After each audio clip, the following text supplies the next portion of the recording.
Ukraine has just sustained a catastrophic, direct strike to the very heart of its air combat capabilities.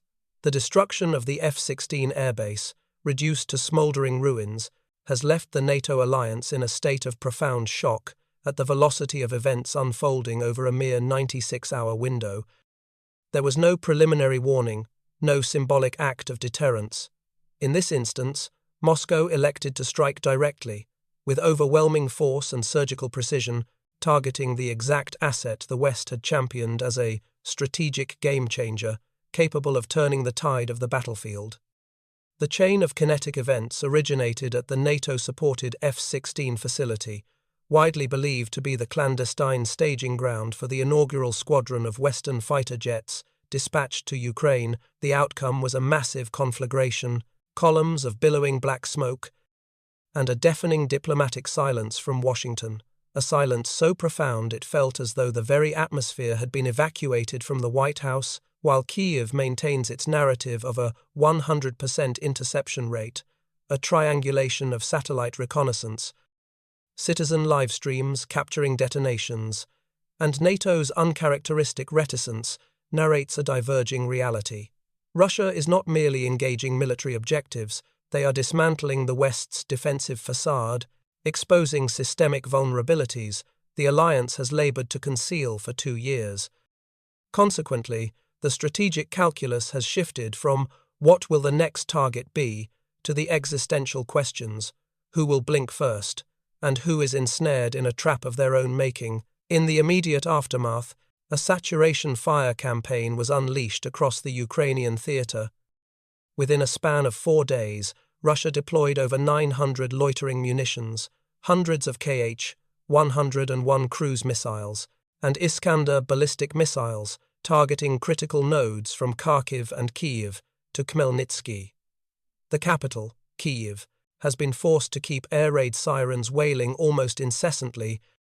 At times, for up to 12 hours a day, the airspace has transformed from a contested combat zone into a live-fire testing crucible for Russian long-range precision assets. Vital military and civilian infrastructure across a vast swathe of territory has been degraded, leaving behind only charred skeletal remains of concrete. Amidst this, President Zelensky has issued a sharp rebuke, characterizing this not as a military operation, but as a brutal act of politicization. He has urgently appealed to the West, imploring the United States and the European Union to drastically escalate sanctions against Russia, specifically targeting the petroleum sector, banking institutions, and technology supply chains. Yet, a paradox emerges within the grim reality of the battlefield. If these were not valid military targets, why were the sites obliterated, specifically F-16 operational bases, missile stockpiles, air defense radar arrays, and strategic nodes meticulously fortified by NATO? Moscow has explicitly stated this was a retaliatory measure following Ukrainian cross-border UAV incursions into the Belgorod and Kursk provinces. Numerous Russian defense analysts have even posited that Kyiv inadvertently handed Moscow the perfect casus belli to initiate a campaign of large-scale destruction. The Starokostiantyniv airbase, the beacon of hope for Ukraine. The West, regarding the F-16 program, became the epicenter of this catastrophe. This strategic installation had absorbed hundreds of millions of dollars in NATO capital investment, runway modernization, hardened aircraft, shelters, munitions, depots, and specifically, a maintenance wing dedicated to the F-16 platform. Yet, in a single night, those aspirations were reduced to ash. The Kh-101 missiles struck at dawn, and despite Kyiv's assertions of a perfect interception record, local footage, seismic data, and satellite imagery all corroborate an explosion of unprecedented magnitude. Approximately half of the base's infrastructure was effectively annihilated.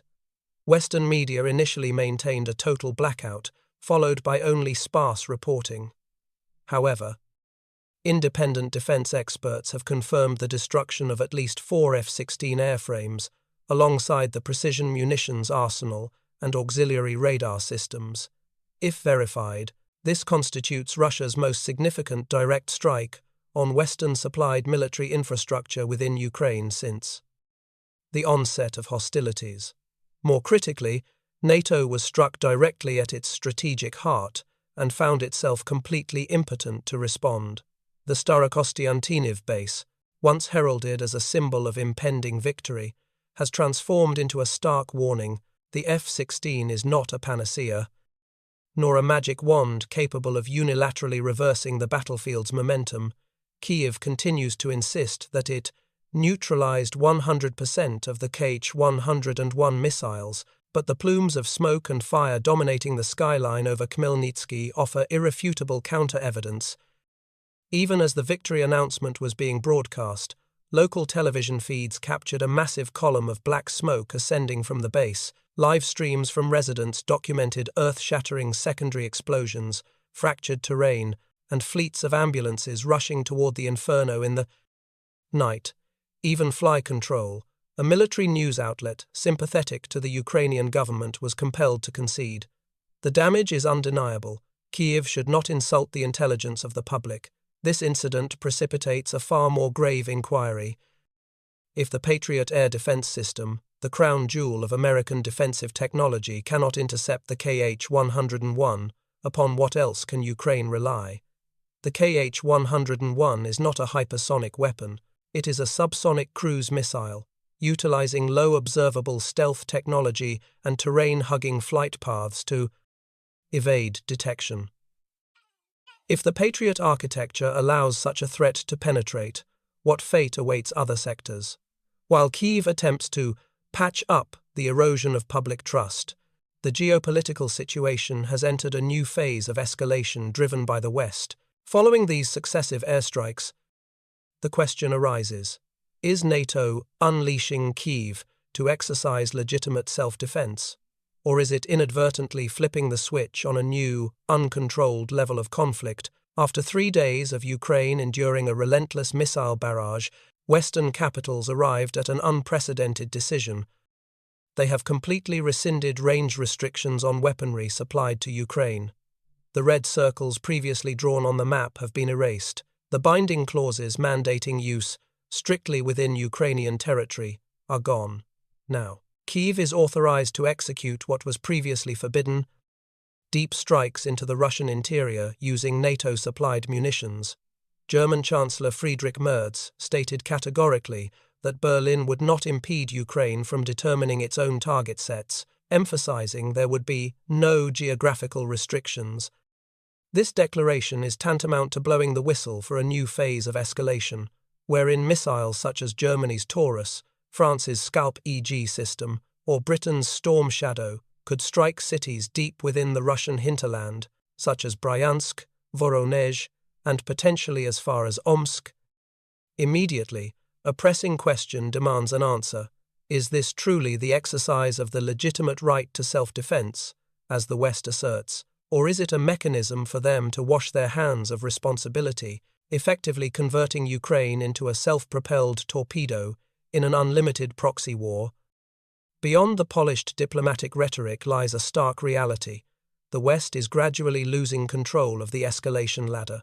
Unable to weaken Russia through defensive aid, they are pivoting to a high-risk scenario, permitting Ukraine to cross the very red lines Moscow has repeatedly warned against. Moscow has articulated its position with absolute clarity. If Russian territory is struck by Western-supplied long-range weapons, all command centers and logistical depots, whether located in Poland or Romania, could be designated as legitimate military targets. What would be NATO's recourse, then? To respond with Article 5, military force, or to turn a blind eye? A maneuver framed as supporting Ukraine could, in reality, be the key that unlocks the door to chaos, pushing Europe's entire security calculus out of the safe zone. In this volatile context, the Kremlin has transitioned from vague warnings to direct, explicit threats. When the West lifted restrictions, authorizing Kyiv to strike the Russian heartland, Moscow's response was far from temperate. Kremlin spokesman Dmitry Peskov declared that if Ukraine utilizes Western long-range systems to attack Russian soil, all logistics hubs, command posts, and supply depots regardless of their geographic location. Even those outside Ukrainian borders will be considered legitimate targets for neutralization. Analysts quickly deciphered the implications of the phrase, outside Ukraine. These targets include weapons transit nodes in Rzhesov, logistics hubs in Romania and Slovakia, and even NATO bases facilitating the transfer of materiel to Ukraine. Peskov was not merely addressing Kiev, he was transmitting a direct message to Berlin, Paris, London, and especially Washington. Do not labor under the illusion that you can stand behind Ukraine and remain insulated from consequences. If Western-manufactured missiles traverse the Russian border, the retaliation will not be contained by the Ukrainian frontier. The scenario of Russia launching direct strikes against supply depots situated outside Ukrainian territory is no longer a geopolitical fantasy. Not long ago, a military radar complex in the Lviv region, near the Polish border, was obliterated by a long-range missile. If NATO continues to go all in with systems like the Taurus or other deep strike capabilities, Moscow will possess both the justification and the capability to interdict this supply chain at its source. The war, therefore, is no longer confined to Ukraine's borders. It is metastasizing into a game of existential roulette for the entire continent, where a single miscalculation by the West could cause the conflagration to spill over NATO's borders and beyond. Simultaneously, on the diplomatic and economic front, the cohesion of the Western alliance is beginning to fracture, as Russian missiles continue to thunder across Ukrainian skies. On the other side of the Atlantic, a different battle is unfolding within the ranks of nations that once professed a unity as solid as steel. At the G7 summit, Canada tabled the 18th sanctions package targeting Russian oil, envisioned as an economic knockout blow.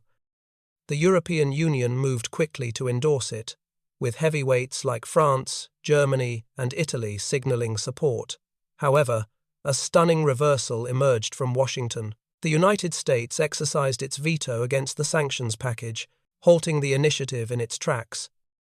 According to the Financial Times, this is not merely an isolated disagreement, but a clear signal that the transatlantic alliance is entering a phase of strategic divergence. Under the influence of President Donald Trump's America First doctrine, Washington is prioritizing domestic imperatives and is no longer willing to underwrite external conflicts at any price. Conversely, Europe, having committed numerous costly aid packages to Ukraine and facing the direct threat of expanding Russian military influence, seeks to tighten the economic noose. As a result, the strategic trajectories of the US and Europe are beginning to bifurcate. The situation descended into irony when Russia seized this opportunity to issue a sardonic message to Trump. Kremlin spokesman Dmitry Peskov noted that they understand the current pressure is immense, suggesting President Trump may be experiencing emotional overload, hence the unusual reactions. The implication is unambiguous. According to this narrative, it is not Moscow that is losing its composure. In a highly symbolic maneuver, Russia did not need to launch further kinetic strikes to achieve this outcome. They merely needed to allow the West to fragment from within. And, as predicted, fissures are spreading from the G7 to NATO, from Brussels to Washington. The terrifying reality is not that the 18th sanctions package has been shelved, but that the foundational trust between allies is being eroded piece by piece. Meanwhile, on the ground, Moscow has shifted from signaling to the implementation of a new grand strategy. After months of telegraphing its intent through political rhetoric and limited strikes, Russia has officially established a large-scale sanitary cordon or security buffer zone along its entire frontier with Ukraine. The architect of this development was Dmitry Medvedev, deputy chairman of the Russian Security Council, a figure often viewed as the unofficial voice of Moscow's raw strategic will. On his personal Telegram channel, he declared that should the West continue to flood Kyiv with weapons, this buffer zone would not terminate at the border, but could expand to encompass the entirety of Ukrainian territory, extending to the far west. Mere days later, President Vladimir Putin signed an executive decree establishing a deep security buffer zone in strategic border regions, such as Belgorod, Bryansk, and Kursk areas, repeatedly targeted by Ukrainian artillery and UAVs. The Kremlin confirmed that Russian forces are deploying on the ground in pre-designated sectors. This time, Moscow's strategy is not merely defensive but preemptive, seeking to neutralize attacks at their source rather than waiting to intercept them. Colonel Anatoly Marishev, a Russian military expert, clarified that this is not a standard, demilitarized zone between two static lines. Russia is establishing a strategic belt that could extend up to 100 kilometers deep into provinces such as Sumy, Chernihiv, and Kharkiv. This implies that any territory within the effective range of Ukrainian long-range artillery or UAVs could be forcibly incorporated into this buffer zone. It represents a cold, ruthless, but consistent logic of war. Moscow's verbal warnings have now materialized in the form of tanks, artillery, and drone swarms. This buffer zone is intended not only to insulate Russian territory, but also to transmit a message to Kyiv and NATO. You cannot continuously provoke Russia without paying a price measured in land and strategic depth. As the front line gradually shifts northward, Russia is closing in on the Sumy region, threatening to open a new offensive axis that could directly impact the heartland of Ukraine. The war is, therefore, no longer defined just by smoke trails in the sky or casualty statistics. It has evolved into a high-stakes geopolitical chess match, where every erroneous move is paid for with territory, credibility, and, potentially, the future security architecture of an entire continent. This concludes our report. What are your thoughts on Russia's utilization of UAVs, missiles, and security buffer zones to simultaneously attack and exert political pressure on Ukraine and the West? Leave a comment, and if you find these analyses insightful, don't forget to like and subscribe so you don't miss our next installments.